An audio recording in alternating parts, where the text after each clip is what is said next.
Maka apa kata Nabi Muhammad? Kaifa syi'ta, terserah engkau. Dia bilang, al-thuluth, an-nisf ya Rasulullah, al-rubu, setengah, sepertiga, seperdua ya Rasulullah. Gimana kira-kira? Maka Nabi setiap disebut nama dia sepertiga, kata Nabi, fa in zidta fa huwa khairun. Itu bagus. Tapi kalau kau bisa lebih, itu bisa lebih bagus, kata Nabi Muhammad. Maka dibilang, an-nisf ya Rasulullah, setengah waktuku, setengah doa-doaku, semuanya selawat kepada Nabi Muhammad. Maka apa kata Rasulullah SAW? Dzalika khairun, itu bagus. Fa in zidta fa huwa khairun. Kalau kau bisa lebih, itu lebih baik, kata Nabi. Maka dibilang apa? Ya sudah ya Rasulullah, setiap waktu-waktuku, setiap doa-doaku saya isi selawat kepada Nabi Muhammad SAW. Jadi setiap waktu dia selawat tadi. Setiap doa di sini cuma selawat kepada Nabi Muhammad SAW. Maka apa kata Nabi Muhammad? Idzan tughfa hammuk wa tughfar dhanbuk wa tuqda hajatuk. Berarti semua kesuntukanmu akan dihilangkan oleh Allah Subhanahu wa taala. Semua hajat-hajatmu bakal dikabulkan oleh Allah Subhanahu wa taala. Dan semua dosa-dosa yang kau miliki semuanya bakal diampuni oleh Allah Subhanahu wa taala. Bayangin, nyebut nama Rasulullah itu mulianya luar biasa. Bahkan di dalam sirah-sirah Nabi Muhammad yang tadi juga kita dengar, Rasulullah SAW itu kalau udah lewat satu kampung, itu satu kampung harum Rasulullah SAW. Satu kampung bisa nyium, ini ada bau Nabi Muhammad SAW. Harumnya luar biasa. Bahkan Nabi kalau udah duduk di satu majelis, di satu musola, maka musola, masjid atau tempat tersebut bakal harum Rasulullah SAW. Walaupun Rasul nggak balik lagi ke tempat, 1 minggu, 1 bulan nggak balik lagi, tetap itu tempat harum Nabi kita Muhammad SAW. Bahkan di dalam riwayat ada satu sahabat datang ke Rasulullah. Ini sahabat pengen nikahin anaknya. Dia pas lagi datang ke Nabi, dia bilang, ya Rasulullah, ini anak saya sebentar lagi mau nikah. Maka saya pengen dapat hadiah dari engkau ya Rasulullah. Kata Sayyidina Anas bin Malik, walam yajid fi baitihi syai'an Rasulullah. Pada saat itu Nabi Muhammad gak ada apa-apa di rumahnya. Baik, makanya kita yang kita punya sekarang, makanan, minuman, alhamdulillah, semuanya karena keberkahan siapa? Karena keberkahan baginda kita Nabi Muhammad SAW. Kata Sayyidina Anas, di rumah Nabi gak ada apa-apaan. Nabi gak ada hadiah buat ngasih dia. Maka kata Nabi Muhammad, ya udah, engkau kalau punya garurah bawa ke sini. Garurah tuh kayak botol. Nah, kalau kita punya botol bawa ke sini.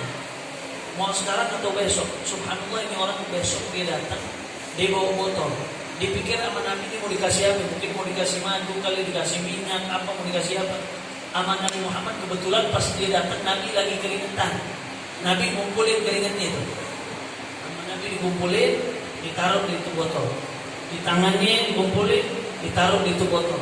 Dibilang apa? Ini keringat anak ente kasih ke anak ente pada saat nanti menikah. Subhanallah, dikasih ke anaknya sampai digelarin rumahnya itu anak apa? Baitul Thayyibin, rumahnya tukang minyak wangi. Kenapa? Padahal dia nggak pakai minyak wangi.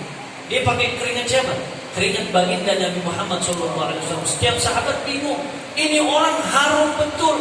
Padahal Nabi udah meninggal, itu rumah tetap harum Rasulullah SAW.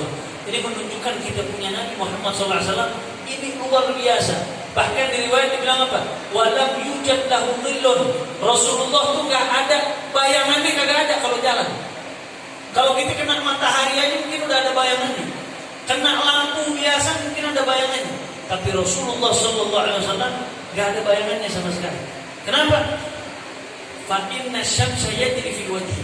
Karena cahaya yang sedang ada di wajah Rasulullah SAW mengalahkan pancaran cahaya dari matahari. Subhanallah.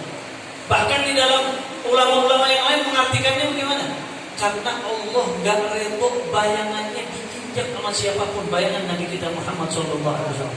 Mungkin kalau kita ada bayangan teman kita kan main injek-injekan, main kejar-kejaran. Tapi Allah gak rela bayangannya Rasulullah SAW diinjak sama siapapun. Makanya kita perlu cinta sama Rasul itu wajib. Di dalam hadis yang sahih apa kata Nabi Muhammad? Uhibbullah lima yaghdukum bihi min ni'amih.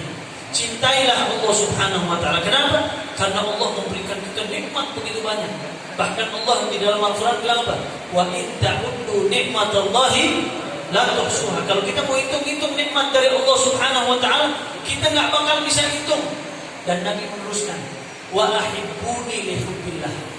Dan cintailah aku karena kecintaan kalian kepada Allah Subhanahu wa ta'ala. Nah, tanda cintanya kita kepada Nabi Muhammad itu apa? Tanda supaya Rasulullah SAW itu nanti di yaumul qiyamah melihat kita itu apa? Di dalam hadis Rasulullah pernah berjumpa dengan Sayyidina Abdullah bin Amr bin As dan Sayyidina Abdullah bin Abbas. Itu Nabi ketemu dengan mereka. Apa kata Nabi Muhammad SAW? Ya Abdullah, makana fika fala tadurrannaka ma fataka minad dunya. Arba'un ma kana fika fala yadurrannaka ma fataka minad dunya. Ada 4 hal ya Abdullah. Kalau ini 4 hal ada di dalam dirimu, maka engkau gak pengaruh, engkau gak punya harta, gak punya rumah mewah, gak punya kendaraan bagus, gak pengaruh, tapi engkau bakal selamat hidupmu di dunia dan di akhirat. Nah, ada 4 hal. Jadi yang membuat seseorang itu bisa selamat hidupnya dunia akhirat. Yang pertama, apa kata Nabi Muhammad SAW? Pesannya ini sebenarnya pesannya buat kita semua. Apa kata Nabi Muhammad? Sidqu hadithin. Engkau jadi orang yang jujur ya Abdullah. Lo bakal selamat di dunia akhirat. Nah, kita kalau mau selamat jadi orang yang jujur, jangan pernah bohong. Karena Allah di dalam Al-Quran bilang apa? Wailul lil mukadzibin, celaka, neraka bagi orang yang senang berbohong. Jadi yang pertama, sidqu haditsin, jadi orang yang jujur, udah jangan pernah bohong. Usahakan apapun kejadiannya, tapi jadi orang jujur. Karena Nabi Muhammad di dalam hadis bilang apa? Alaikum bisidqi, pegangin tuh kejujuran.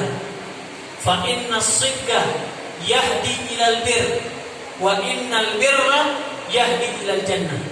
Karena kejujuran itu dapat mendatangkan kebaikan dan keberkahan dari Allah Subhanahu wa taala.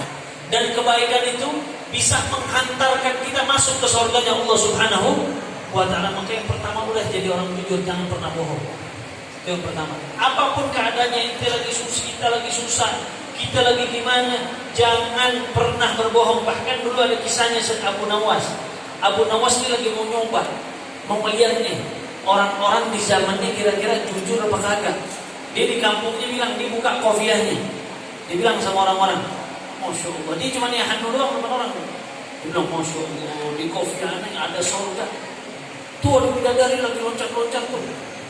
Ya. Orang-orang yang sekelilingnya apa? Mau melihat juga, mau melihat surga. Kata Abu Nawas, sebentar dulu.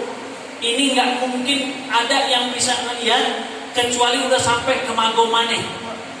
Kecuali udah jadi orang soleh, dia baru bisa melihat ini.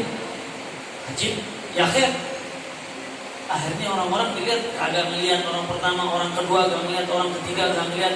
Tapi kepala tuh kampung, ketua tuh kampung datang. Dia bilang, gua kalau bilang gua gak melihat surga di situ, berarti gua bukan orang soleh. Karena gengsinya dia rela bohong. Maka apa kata dia? Masya Allah, Abu Nawas, benar ada surga di kopi ente. Padahal benar apa enggak? Khorot bohong, karena jabatannya dia malu akhirnya. Bahkan akhirnya raja dengar tuh, dipanggil sama raja Abu Nawas. Itu udah bikin onar ya Abu Nawas. Dia bilang, kenapa ya raja? Ana dengar-dengar di kofiah ente tuh ada surga. Benar nggak? Benar ya raja, ada surga di kofiah. Tapi nggak ada yang bisa melihat surga di kofiah ini kecuali orang soleh. Maka kata raja, ana mau lihat coba. Tapi di hati raja apa? Ya berarti bahaya juga nih, gue gak ngelihat surga di situ. Bisa dibilang ana orang buruk. Akhirnya raja pas ngelihat kofiah ya anu juga. Masya Allah, benar tuh bidadari lagi loncat-loncat tuh. Masya Allah, luar biasa tuh surga, istana apa ana lihat. Abu Nawas keluar dari majelis, dibilang apa? Fagadda al-sidq. Udah hilang kejujuran di zaman sekarang, di zamannya Abu Nawas. Makanya kita kalau mau selamat, pesan Nabi Muhammad SAW yang pertama ada, jadi orang yang jujur. Walaupun kita gak punya harta, gak punya rumah mewah, gak punya kendaraan yang indah, Tapi kalau kita punya jujur, insya Allah Allah kasih kita selamat di dunia maupun di akhirat. Yang kedua kata Nabi Muhammad SAW, hifdzu amanatin, jaga amanah yang Allah titipin sama kita. Allah kasih kita anak, jaga anak kita. Allah kasih kita istri, Allah kasih kita harta, Allah kasih kita jabatan, Allah kasih kita ilmu. Jaga amanah tersebut, karena amanah dari Allah Subhanahu wa taala. Kata ulama apa? In kunta fi ni'matin far'aha fa innal ma'asi tuzilun ni'am. Kalau kau lagi didatangkan nikmat, amanah, dititipin amanah, nikmat dari Allah Subhanahu wa taala, jaga amanah tersebut. Jaga nikmat tersebut. Kenapa? Karena yang punya nanti marah. Kalau yang punya marah bakal diambil tuh amanah yang dititipin kepada kita oleh Allah Subhanahu wa taala. Lihat Syekh Ibrahim bin Adham. Dia pernah kerja sama tuannya. Sama tuannya disuruh jagain apa? Disuruh jagain kebun buah. 1 tahun dia kerja, 2 tahun dia kerja. Pada saat dia kerja, suatu hari tuannya bilang, "Ya Ibrahim sini." Dia bilang, "Ada apa tuanku?" "Besok saya punya teman-teman, tamu-tamu, orang-orang hebat.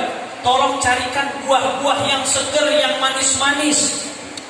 Kata Syekh Ibrahim bin Adham, karena dia kerja, "Siap wahai tuanku." Akhirnya di keesokan harinya benar, tamu-tamunya pada datang, disiapin tuh beberapa nampan isinya buah semua. Tapi setiap tamunya makan, mukanya berubah. Yang namanya orang kalau udah makan buah pahit kan kelihatan dari mukanya. Tiap makan mukanya berubah.